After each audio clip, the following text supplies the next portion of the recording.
అసలు ఈ రోజు పూజ చేయడం అనేటటువంటి దాని వల్ల వచ్చే ప్రయోజనం ఏమైనా ఉంటుందా? అసలు దాని వెనక ఏదైనా శాస్త్రీయమైన కారణం ఉంటుందా?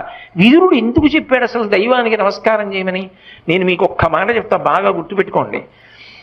ఎవరు పూజ చేస్తున్నాడో వాడు లోకము చేత పూజింపబడతాడు.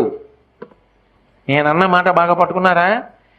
ఎవరు పూజ చేస్తాడో వాడు లోకము చేత పూజ అందుకుంటాడు.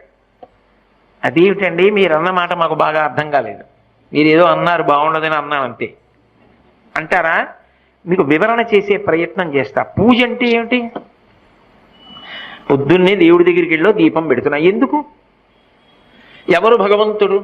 చంద్ర సూర్యౌచ నేత్రే కర్ణావాసా శిరోద్యౌ ముఖమవిదహనో యస్య వాస్తేయమబ్ధి అంతస్తం యస్య విశ్వం సురనర ఖగో భోగి గంధర్వ దైత్యైః చిత్రం రమ్యం